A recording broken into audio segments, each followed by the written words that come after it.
RFI Convida. Stefan Rosenbaum. No RFI Convida de hoje, a conversa com a professora de História da América Latina e do Caribe na Universidade de Nova York, Barbara Weinstein. Em seus estudos, ela se interessou de perto pela história recente do Brasil. Tudo bem, Bárbara? Obrigado por falar com a RFI. Tudo bem, Stefano. Obrigada pelo convite. Você está em Paris a convite da Escola de Altos Estudos em Ciências Sociais. Em suas palestras, você tratou da situação racial, das diferenças entre as classes sociais no Brasil e da questão das desigualdades regionais. Você enxerga a chegada de Jair Bolsonaro ao poder como algo que está intrinsecamente ligado ao crescimento dessas desigualdades? Bom, eu acho que é ligada não só ao crescimento destas desigualdades, mas toda uma história destas desigualdades. E para mim, eu acabei de publicar um livro sobre a questão de identidade regional e eu coloquei como uma ideia nas últimas páginas do livro que o Brasil, cada vez que tem uma certa tensão e um certo conflito em termos da política, que acontece uma regionalização da política. Então, eu acho que a gente já desde 2006 estava vendo esta regionalização, que o PT estava ganhando votos principalmente no Nordeste do país e o PSDB, naquela época, principalmente do Sul do país. Então, este padrão está sendo exagerado com cada eleição. Então, acho que agora o mapa eleitoral do Brasil é totalmente regionalizado. Então, eu acho que tem um certo ressentimento na parte dos estados, vamos dizer, mais prósperos, relativo aos estados mais pobres. Então surge todo um discurso que eles são vagabundos no Nordeste, eles não trabalham, são nós que trabalham e nós que temos que sustentar eles, etc. Então, em vez de ter um discurso que privilegia a maior igualdade, um bem-estar geral, tem esta divisão regional e um certo desdém para o Nordeste, na parte de muita gente no Sul e agora no Oeste do país, que estão virando os baluartes do conservadorismo no Brasil. Existe um sentimento de superioridade em alguns estados? Bom, eu acho que em São Paulo é inegável que existe uma longa tradição desde o fim do século XIX e o primeiro ciclo do café no Oeste paulista, que desde aquela época já tinha todo um discurso da superioridade de São Paulo como a nação brasileira que deu certo. E isso é isso mesmo que estou mostrando no livro.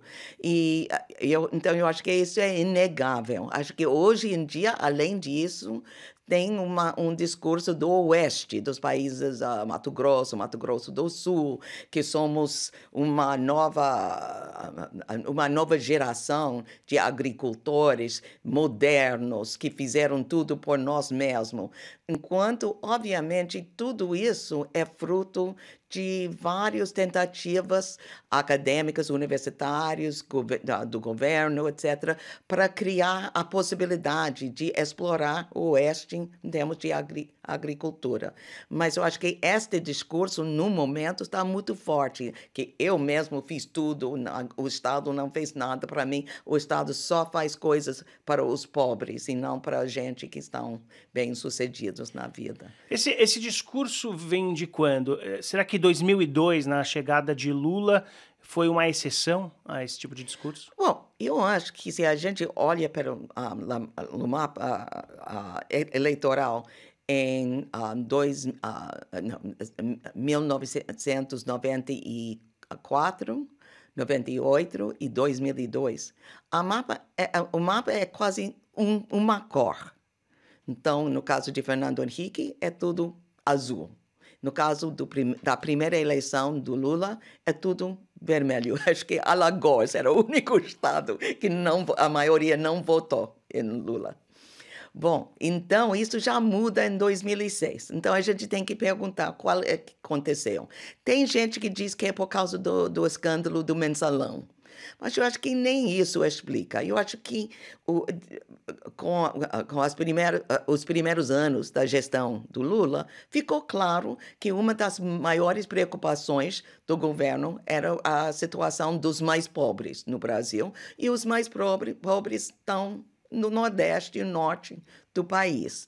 Eu acho que, além disso, tinha a questão de cotas de ação afirmativa, etc. Então, várias coisas que as pessoas recentemente mudando para a pequena classe média, a classe média baixa, vamos dizer, que eles começam a pensar, bom, isso eu estou trabalhando, eu estou sacrificando para subir na vida, porque o governo está ajudando aqueles e não está me ajudando. Então, eu acho que isso, logo no início da gestão do Lula, você começa a ver isso. O crescimento das redes sociais também tiveram algum efeito nisso tudo?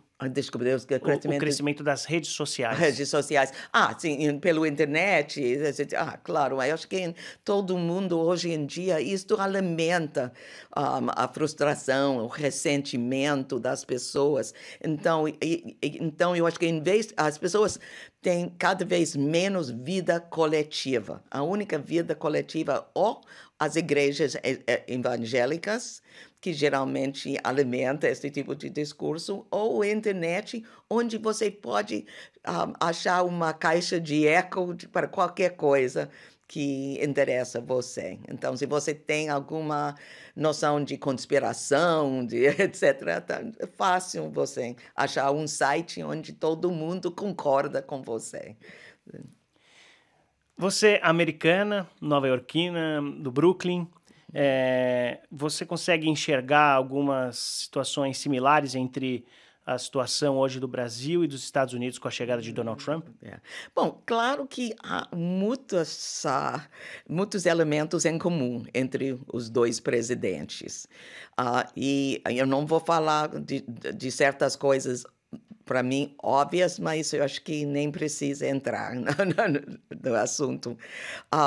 Mas eu acho que tem uma diferença muito importante no Brasil comparado com os Estados Unidos, que nos Estados Unidos, nos centros urbanos, a votação para Trump geralmente era a minoria, a maioria, a grande maioria. Em cidades como Washington, Nova York, 80%, 90% da votação foi para Hillary, não foi para Trump. Aliás, o Trump deve saber que ele não ganhou no voto popular. Então, o que está acontecendo nos Estados Unidos? É muito interessante. Os estados mais rurais e mais pobres são exatamente os estados que estão elegendo uma figura como Trump. No Brasil, parece que é o inverso. Mesmo no Nordeste, nos estados onde a maioria da população votou em Haddad, que em certas cidades a maioria da população votou em Bolsonaro. E eu acho que é isso por causa da presença da classe média nestas cidades. Então, de certa forma, o padrão de votação na população é diferente. E isso é muito interessante, porque os discursos dos dois, toda a maneira dos dois, é muito, muito parecido. Então, isso quer dizer que ele não representa necessariamente um tipo de mobilização social fixa. Eu acho que é variável. É uma figura que consegue captar os ressentimentos no lugar onde eles estão. Então, o Trump entendeu que o ressentimento era do branco pobre, da região rural, a pequena cidade, etc. E o Bolsonaro, eu não sei, Bolsonaro nem sei, mas acho que ele entendeu, de certa forma, que o grupo mais ressentido era o da classe média, e mesmo nos centros urbanos. Perfeito. E para terminar, você acha que o que a gente pôde ver no passado, a gente consegue traçar uma tendência para o futuro com relação a tudo isso? Bom, isso é muito difícil. O historiador tem que tomar muito cuidado para fazer a previsão em termos do futuro.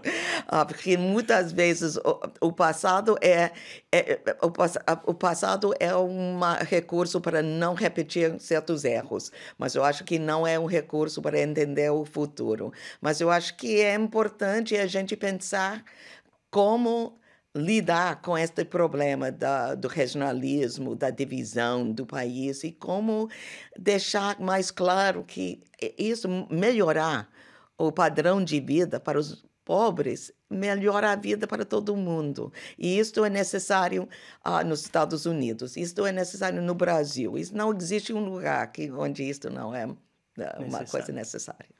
Perfeito. Queria agradecer mais uma vez a presença da professora de História da América Latina e do Caribe na Universidade de Nova York, que se interessou muito pela história do Brasil, Barbara Weinstein. Obrigado mais uma vez pela sua presença aqui no RF Convida. De nada. Foi um prazer, Stefano.